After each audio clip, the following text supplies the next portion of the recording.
Hello, hello, hello, ASMR Nation. So, I just got my ranch and my carrots out. And I will tell you all about my scary mammogram stuff. So, before we do that, let's do some housekeeping, some light housekeeping. If you are new here, welcome to my nonsense. If you're old here, welcome back, OGs. If you're new here, please consider hitting subscribe. If you're old here, double check to make sure that you are subscribed. Hit the like if you like, leave a comment. It can be anything from hello to anything related to the video. Anything as long as it's friendly, nice. And as always, those are all free ways to support the channel. But I will link my tip jars in the description. If you ever feel like supporting the channel in another way, those are all down there. And absolutely no pressure, but anything is appreciated. Okay.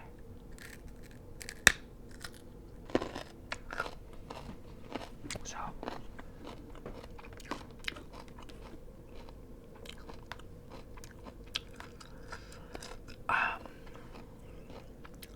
a few weeks ago, probably about a month ago now,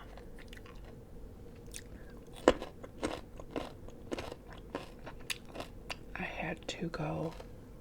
What do I have ranch in my hair? Like I've had ranch for 2 seconds and I've already got something in my hair.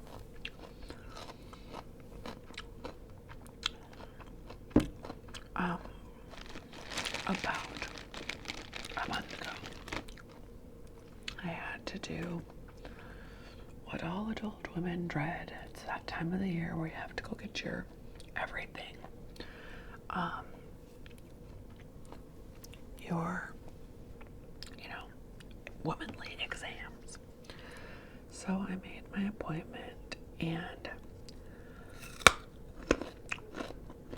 actually, I hadn't had a mammogram in several years. Trigger warning, this is about health. So if you have health anxiety, you can choose to not watch it. Or if you have health anxiety, you can choose to watch it if you think it might help. Okay, so I hadn't had a mammogram in several years because I wasn't old enough. I had had one in the past because I had like a questionable area, and I was like, can we just get this checked out? And they were like, it doesn't feel like anything, but sure, let's get it checked out. So I had had my initial mammogram several years ago in another state, in another town. So, and then I had my last child a few years ago, and I nursed, breastfed him for two years. 2 years. I wouldn't do it again. Nope, wouldn't do it again. Look at this carrot. It almost looks like a bell pepper. Okay, so I went and did my annual, and they were like, okay, are you done nursing? And I said, I'm done. You have to be 3 months of no breastfeeding before you can get a mammogram. But I'm curious. I'm curious about a lot of things. I'm curious as to why they don't use ultrasounds if you're nursing, because I've since found out that when you have mastitis, they use ultrasounds to look at that sometimes, so they can see a lot with an ultrasound that they can't see with a mammogram. So I almost don't even understand why ultrasound isn't the go-to. At any rate,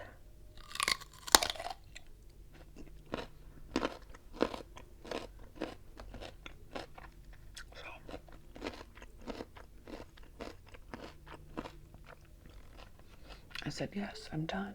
I've been done since October. I should be able to get my mammogram. Please go ahead and give me the referral. She gives me the referral. A number to call.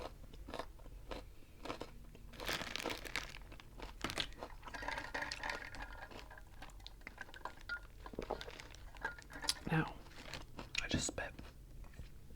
I suffer from health anxiety. It is so much better than it used to be. I used to completely spiral.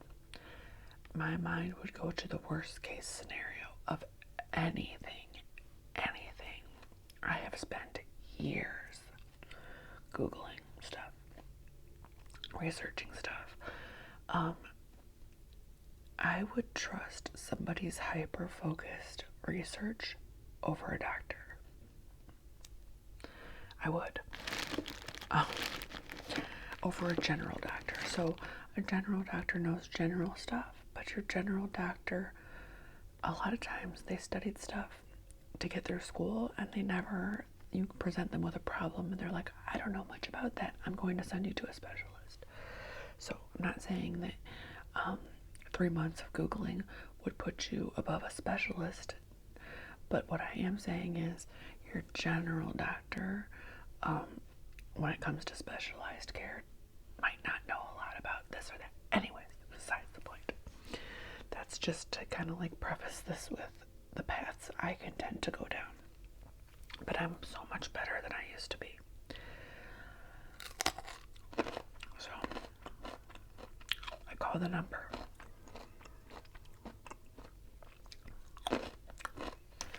And she's throwing out the scheduling is throwing out some dates. Now this is just at a regular mammogram place. None of these dates are working. And she goes, oh, I have an 11 o'clock today. So my regular annual was at like 9. And I got home and I called this number, and it was like 10 o'clock when I called this number, and they could get me in 1 hour from that. So all of a sudden I'm like, okay, I'll take it. Let's just do this.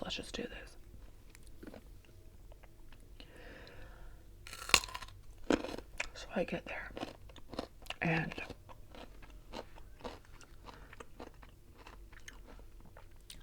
I get called back. She does my right side first, relatively quick. She does my left side, and it wasn't as quick. She spent a little more time, like, on the images, and I'm like,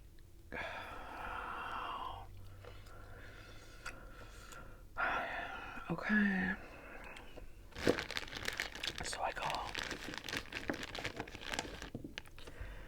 And while I'm there, she's like, have you had a mammogram before? I said, yeah, but it's been a few years. And I know that the place I used to go, I have had nothing but problems with that group and getting my records. Nothing but mine and the kids. It's always been some kind of massive ordeal. Why? What's the point of making it hard to get your medical records? What's going on there? So, she goes, this is my job. I can get them. I know how to get them. Like, I just have to figure out where you went. And I was like, okay, I don't know the address. I was like, but it was in this town, and this is my medical group. So she looks it up. She's like, could it be this one? I said, it has to be that one because that was my medical group. So she's like, okay. She goes, well, this usually doesn't take that long, but you should, hear back within a week. And I'm like, okay. Now, I don't have my chart because I just haven't had any issues in a long time since I've been with this group. And I kind of thought it was only harming my anxiety to have my chart. It's like I would get blood work done, and the doctor would be like, it's good. And then I would look at it and be like, well, what do you mean it's good? It says this one's out of range a little bit, and this one's out of range a little bit. So why did you just tell me it was all good? So I was like, I'll just wait for a phone call. And you're supposed to get something in the mail too. So several days go by.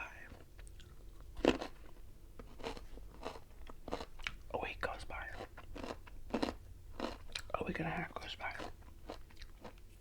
and I have an appointment with my regular doctor.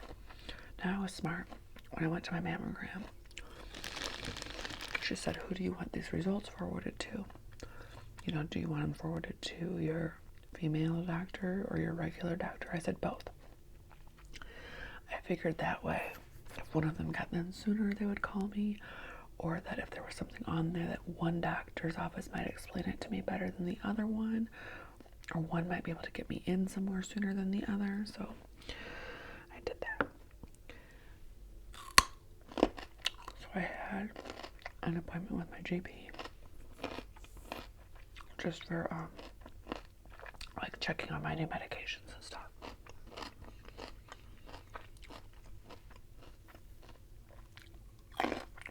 And I get in, and I'm sitting there, and he's asking me all the questions about my medications, which obviously I think they're working pretty well, because any other time I would have been batshit crazy waiting on this shit.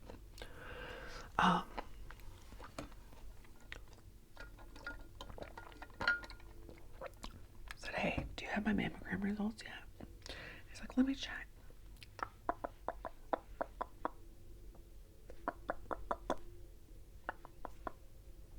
He goes, this is weird. What's weird? What's weird? What are you looking at on your screen? What's weird? He's like, I always get these like within 24 to 48 hours, and yours has been like a week and a half. I said, okay, does that mean that there's something wrong? He goes, well, not necessarily.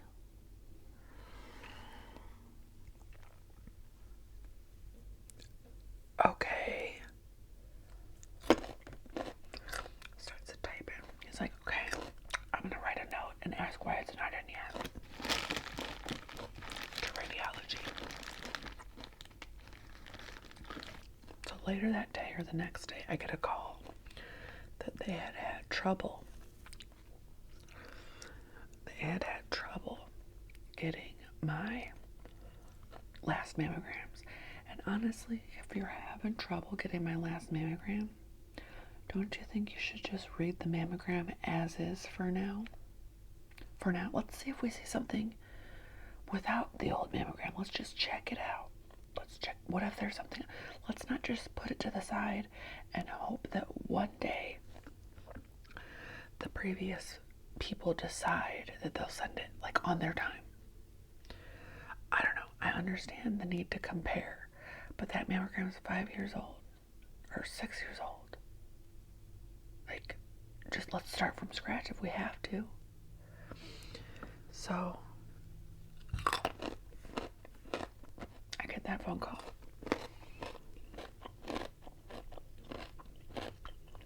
And I told my fiance, like, well, they were having trouble, so that's why it's delayed. But they got it now, so they're gonna read it, and I'll hear back in 1 to 2 days, they said. He's like, see? I'm like, see nothing. See nothing. See nothing. Nothing's happened yet. So,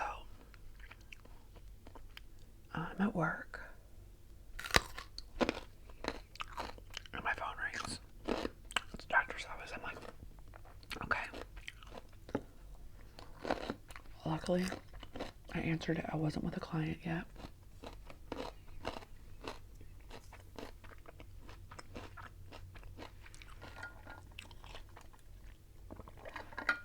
And the lady said, okay, there's a small spot on your mammogram. It's probably, it's very small, so it's probably, she didn't say probably nothing, but she like toned it down. She's like, you just have to go get it looked at again, that's all. Like, okay, but she didn't give me any details about the spot. So right then I was like, here we go. Of course, then my other doctor's office called later to inform me of the same thing. Now this woman, I said, can you read the report to me because I don't have my chart? She said, and she messed up because she told me it was a 0.9 millimeter spot. That's not a thing. That's a pencil dot. She meant 9mm, which is just under a centimeter, because then I finally started Googling. And typically what a mammogram can pick up is about 1 centimeter, 1.4 centimeters, somewhere in there.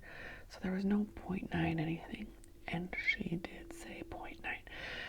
Now here's the thing, you're at a women's health clinic and you don't understand mammograms. Something that I could Google in 2 minutes, like, is 0.9 even a thing that they would see? No. Okay, 9 is, so like, I'm confused. Maybe the person that typed out the thing got it wrong. I don't know. So of course I start Googling, 9mm, focal asymmetry, 9mm spot on mammogram, blah, blah, blah, all that stuff. I'm not really getting anywhere with it, other than that is a really small thing to pick up. So all I can do is be glad that whatever it is, it was at a size that is very small, and the mammogram picked it up, so we can go look at it. So, in the meantime, between finding that out and the next time I could get it looked at, 3 weeks. 3 weeks. Unbelievable. So they just leave you out there flailing, wondering for 3 weeks. And if it's growing, like, so, in the meantime, I was reading Danny Trejo's book, and he did have cancer in his liver, and he was talking about, like, Scanxiety, like, anxiety, about your scans, and he's like, a test is just going to tell you what's there. It's not going to invent a new problem. It's just telling you what's there. It's telling you the reality so that you can deal with the reality. Like, it's necessary. And all you can do is, like, let your doctors tell you what's going on and what the next plan, once you get your treatment plan, then you just make it to your appointments. Like, once you get into, like, that specialized area and you're with a team or a good doctor that has a treatment plan for you, your only job is to make it to those appointments and to take the best care of yourself as you can. That's it. It's kind of like that quote, if you're going through hell, keep going. Like, you can't go back out. You got to go all the way through. And I wasn't to that point yet, but as somebody with health anxiety, that's probably, like, in my head. I've lived through a lot of weird ailments. I was already starting in my road. So,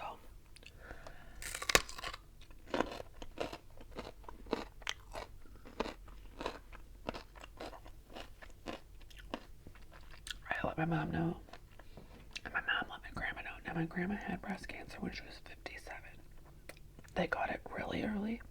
She only needed radiation, and she never got it back. She's 85, okay? So my grandma called. She goes, I will go with you to your appointment. I'm gonna cry. I'm like, oh my God, that would be great, Grandma. I did pretty good up until, like, the day before. Then I started freaking out.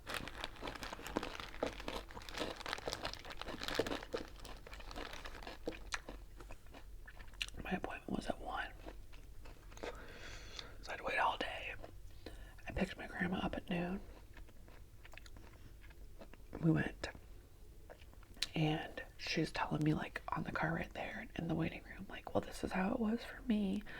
This is what they did for me. Like, what's crazy is my grandpa passed away when I was in 7th grade, and we were all, like, in town, because at the time we didn't live in this area.